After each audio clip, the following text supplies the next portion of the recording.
I mean, this is the situation, so you have to acknowledge it for what it is.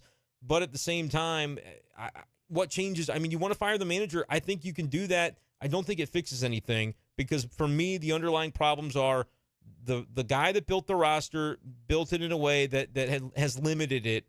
And that's not to take the players off the hook. I think the players, like Ollie, you say, well, he went after Tyler O'Neill, and I can't believe he did that, and he lost the clubhouse. No, he didn't. Read Paul Goldschmidt's comments tonight in the STL Today article.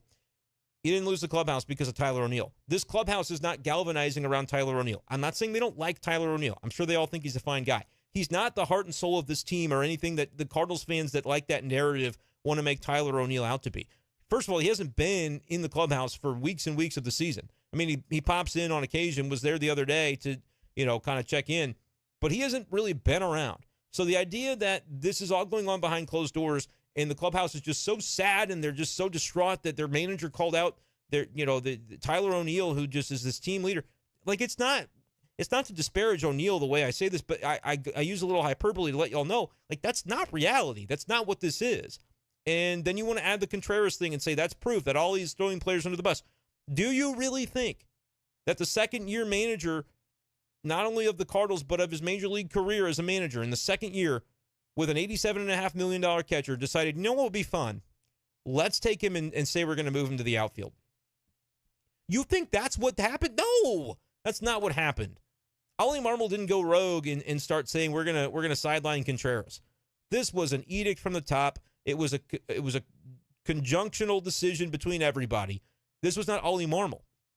And so those are the things that people want to use as like the two smoking guns to say Ollie lost the clubhouse. No, he didn't. Read STL Today, and I would say, read me, but I wasn't there, so I don't have these quotes. STL Today does. You should read them because Paul Goldschmidt says, my confidence in Ollie has never been higher as this team's manager.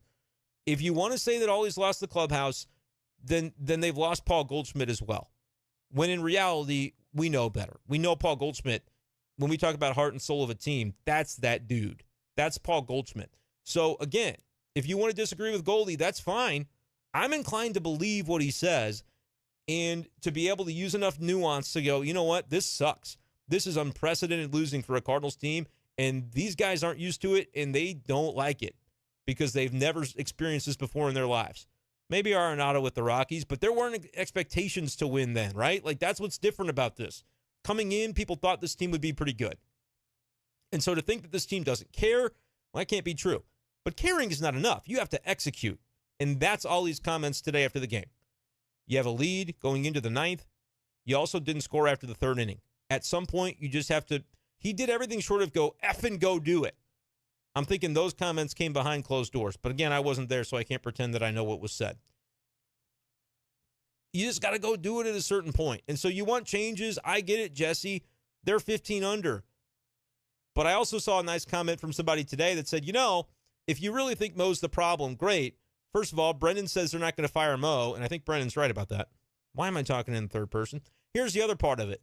To do it mid-season, to change over if you really were going to do that, and Mo was going to step aside, which I've kind of advocated if they don't think he can handle this trade deadline to get them back on track, because the trade deadline has got to be about setting up not only the rest of this year, regardless of record, but 2024 and beyond.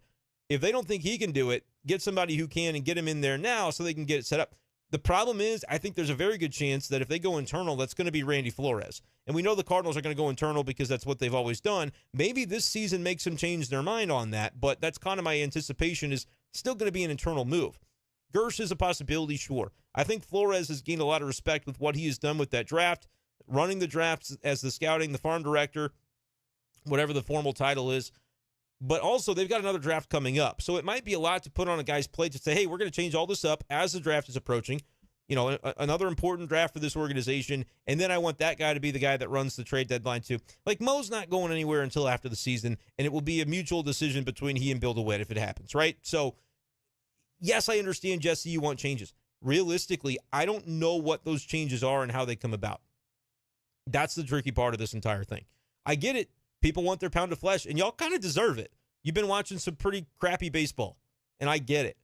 But I don't realistically know what the move is if it's not the manager, and I personally just don't think that's on the table. And you might not like hearing that. I wouldn't tell it to you if I didn't believe it was true, though. So I'm just trying to shoot it to you straight.